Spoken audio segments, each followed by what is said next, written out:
Desiree Perez's daughter said she was institutionalized 4 times and her husband was falsely arrested 6 times. All off Desiree pulling strings through Roc Nation. Cops even admitted the arrests were bogus. The reason?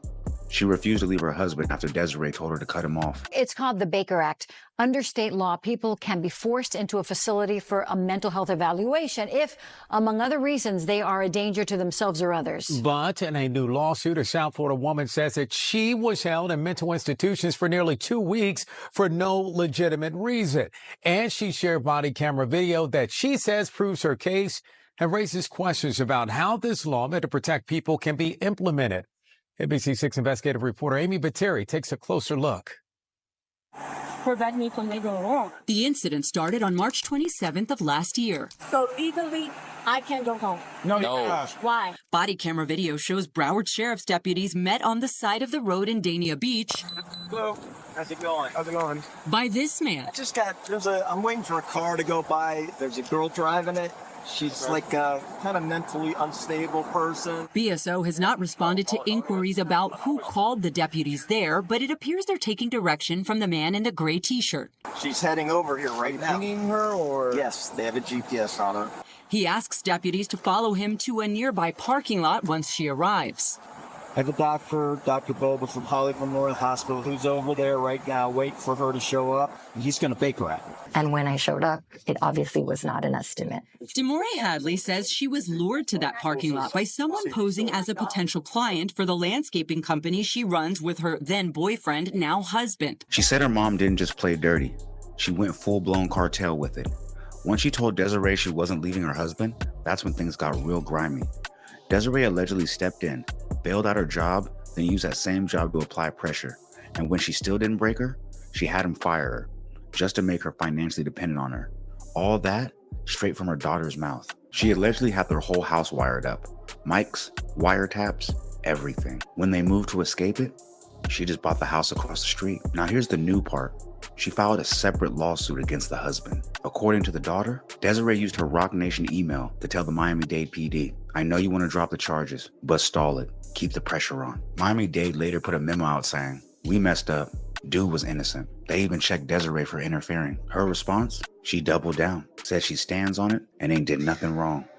And according to Demore, it's her own mother who's behind it. In this lawsuit, she claims her mother, Desiree Perez, used unlawful means to have Demore falsely detained under Florida's Baker Act and Marchman Act. So she's the CEO of Roc Nation, a company that she owns along with Sean Carter, the famous rapper Jay-Z. The complaint alleges a conspiracy, saying Perez used her money, power, and influence to tear apart Demore and her husband, Jovan Hadley, and created an enterprise of individuals to effectuate her plot. To essentially try to separate me from my husband and to falsely accuse him of domestic violence. Perez has repeatedly denied these allegations in court filings. A month before Demore filed her complaint, we found her mother filed her own lawsuit against Demore's husband, Jovan, citing evidence Perez says he has abused her daughter for years, something the couple has denied in court records.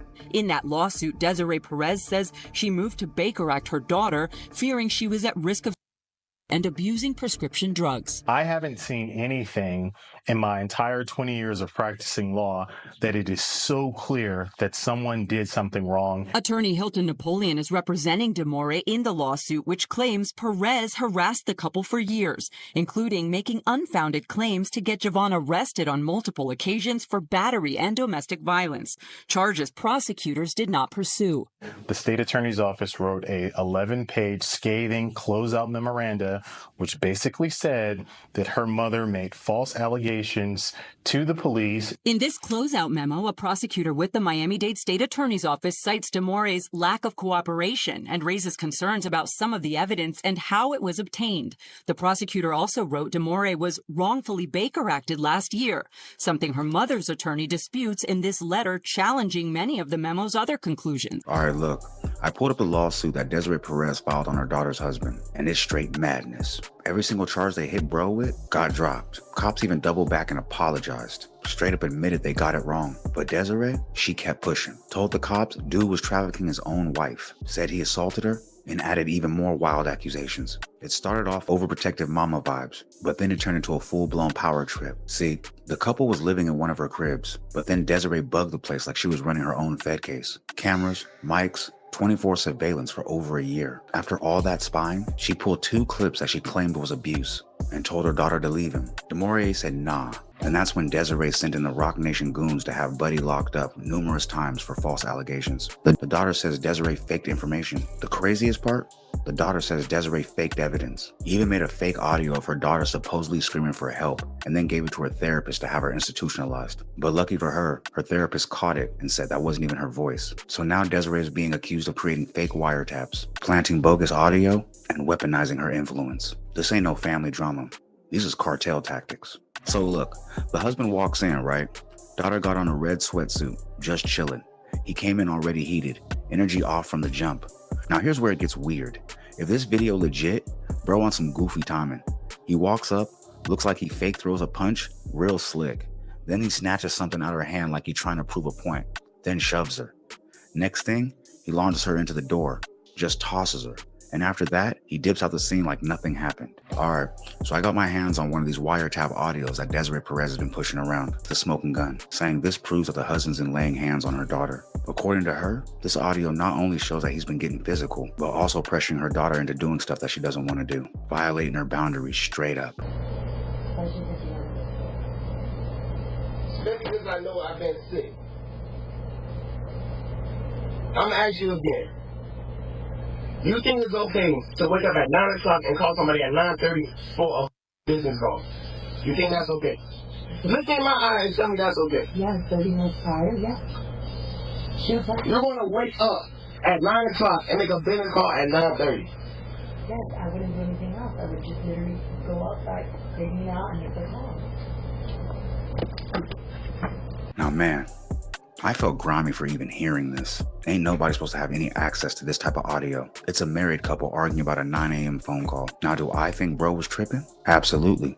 But what I do know from being married, that every marriage is different. And to be honest, I don't know their rhythm like that. What's wild to me though, is that the whole house was bugged. Audio running 24/7. Ain't no privacy. And Desiree is claiming in the middle of that fight, bro cocked back a burner.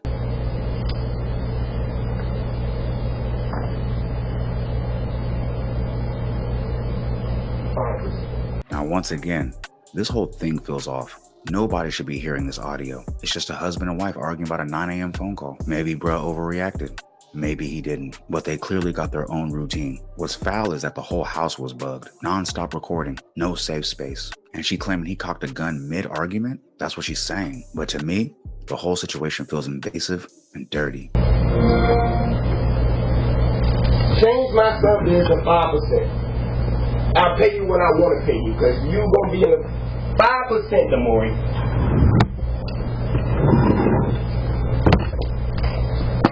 You cool with 5%? Shut up! Man, stop it!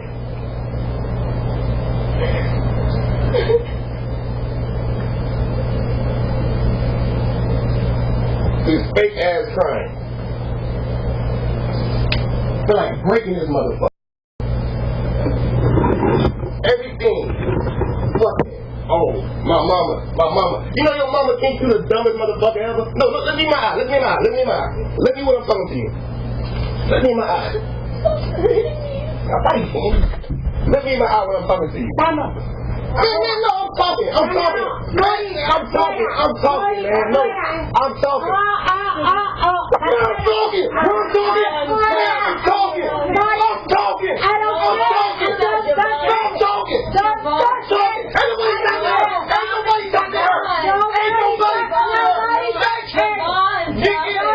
So boom, the fam jumps in all loud and heated. They clearly don't rock with homie. From the sound of it, Bruck sounding like a whole emotional liability. I'm talking wilding out, like he forgot love don't come with a chokehold. And to be honest, I ain't even mad at Desiree for feeling away. Don't sound like no stand-up man you want around your daughter, let alone marrying. But here's where it go left. Desiree ain't just protective. She on some mob boss timing. Wiretapping cribs, digging for dirt, running backdoor plays, trying to get dude locked up on anything she can. Like sis really said, oh, you love him? Bet, I'm gonna burn your whole life down until you don't. Cops ain't bite because the charges was shaky, so she kept doubling down. This wasn't concern. This was a personal RICO. So Desiree Perez linked up with her people, Olga Zaz, Melody, and Denise Gonzalez. All fam, all circled up on the same play. They filed a suit against homie talking about, we stressed out just watching you treat her like that. We want pain and suffering compensation for the trauma you caused us from the sideline. Bro, what? I ain't never seen folks sue somebody over how they treat somebody else. Not even the victim, just the spectators. This feels like straight legal warfare, trying to drain that man dry. Pause. Crush his pockets, shut his business down, and make him so tired he just taps out, leaves the daughter just to stop the bleeding. That ain't justice. That's a tactical takedown. So Desiree went in on the husband, hit him with every accusation in the book, said dude was on a power trip from hell, claimed he had a whole playbook of abuse, mental, physical, sexual, emotional, financial, you name it. Made it sound like he had her daughter locked in some twisted control cycle, turning her into a shell of herself. They said he used mind games like indoctrination, gaslighting, emotional blackouts, even had the house on lockdown with 24/7 surveillance. Bruh, she said he made the girl think he was God, only speak when spoken to, I'm always right type energy. That's what she on paper claiming. They even tried to say he abused the family dog, but the defense already fired back on that. Nah, that never happened. Now here's where it gets wild. They said he cut her off from everybody, convinced her the fam don't love her, told her to fall back from them and make him the center of her world. But let's keep it a buck. If the daughter found out her own mom wiretapped the crib, bought a house across the street to spy, sent private investigators to tell her, and used her job to torment her, I'd be telling her to cut the cord too. That ain't love. That's obsession. And they ain't stopped there.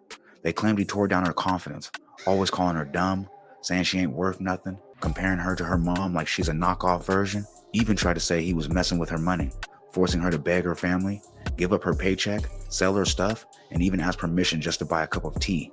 Yo, if any of this is true, that's foul. But if not, then the whole thing looking like a campaign to break this man spiritually, emotionally, and financially. Either way, it's messy. Now let's keep it real. Two things can be true at the same time. Dude don't come off like a great husband from that clip. Facts. But the daughter, she grown. If she want to stay with him, that's her choice. Being controlling ain't illegal. And if she can stomach it, that's on her. What's not cool is her mom allegedly trying to ruin her life, getting doctors she never even met to label her unstable, and then using the Baker Act to get her institutionalized. That's crossing a major line. So check this out. July 5th, 2021, they say Jovan sent some wild messages to the daughter, some real chest out threats. He told her straight up, when Desiree come to the house, you better have eyes on her. I need her watched the whole time. That's not regular relationship stuff. That sounds like surveillance tactics. Then he doubled down, said, anybody from that side pull up, you better have eyes on them too. And here's where it really gets off the rails. He allegedly told her, if I catch them, I'm telling you, I'm going to jail. I'm shaking this whole thing up, starting with the men. When Desiree said when he said, starting with the men, he was talking about Julio, who's her 88-year-old granddaddy with dementia. Bruh, what are we doing? Now this feels like they poked the bear on purpose, kept pushing, kept stirring him up. Then as soon as he snaps, they go, see, told you he was dangerous. Bro got wiretaps in his house, police trailing him, false charges floating, and now y'all popping up at his crib? Of course he's gonna tell his wife, keep eyes on him. I'm this close to snapping. That ain't crazy. That's survival. But now they're trying to use that reaction as ammo to get him jammed up. So boom, Desiree says she got text receipts. Jovan allegedly sending wild threats to the daughter over their landscaping biz. Bruh mad that some trees blocking the lot entrance and started popping off like, you better pray, I'm going to devour your hopes and dreams. Straight movie villain type threats. Said, fix it or I'll fix you, like he the repo man of her piece. She claimed it's physical threats. Daughter denies it, but let's keep it a buck. These sound real. And bruh, definitely sound like he a few screws loose. But here's the thing, it's still her choice. If she want to be with him, you can hate it. That ain't your cue to try and destroy her whole life behind it. That's not love, that's control. They say Desiree tried to claim the daughter was on drugs, getting her institutionalized, and the girl passed every test, clean, but mama's still pushing lies. And on top of that, they say Jovan tried to tap into the surveillance system in the house Desiree technically owns, but they live in. Bros are trying to see what all they watching, what cameras are where. Ain't that like a tenant checking their own locks? But now they flipping it like he trying to take control again. He also allegedly telling the daughter, yo, your fam's shady. You need to keep your distance. Which, if she found out they spying on her 24/7, trying to get her locked up, maybe bro wasn't lying. Maybe he was just the first one to say it out loud. She claiming the husband was verbally wilding, calling the daughter out her name, saying stuff like, you a B, you dumb, and even threatening to slap her. But it ain't stopped there. According to the mom, he was sending text messages demanding degrading stuff like straight humiliation tactics. But it ain't stopped there. According to the mom, he was sending text messages demanding degrading stuff like straight humiliation tactics. One of the messages she read out loud had the daughter basically saying, I'll get on my knees. I'll do whatever you say. Just don't leave me. The vibe?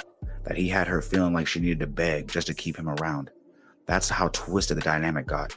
At least how the mom's telling it. But again, this ain't no random girl. That's his wife. She's grown. And if she really said all that, it shows how deep she was locked into that cycle, trying to hold on to him no matter what, even if it meant losing herself. Now, most of this lawsuit seems one-sided. We hear all about what he did, but nothing about what she did. If she's begging him not to leave, saying she'll do anything, it sounds like she thinks it's her fault. Or it could be abuse. I don't know, I've never been in this situation. Still, I can't tolerate no man talking down to a woman like that, even if a piece of this is real. Dude is trash. But here's the flip side. I have to say it once again. She's grown. If she want to stay, that's on her. That doesn't give Desiree the green light to launch a full-blown campaign, using connections, power moves, private investigators, and all that to break her down and force her out. That's not love. That's control. Like I said, two things can be true. The husband might be a weirdo, and Desiree might want better for her daughter. But wrecking her whole life because she won't leave? Nah, that ain't right. But hey, if you made it this far, click the left side of your screen to see why Gene Deal allegedly knocked out a YouTuber outside of Diddy's trial. And also, don't forget to leave a like, comment, subscribe, share to be aware, put me in the algorithms I need to be there, man. Because I know there's 10 other streamers out there doing it like me. But... Fuck that other little 10. I'm maxed out.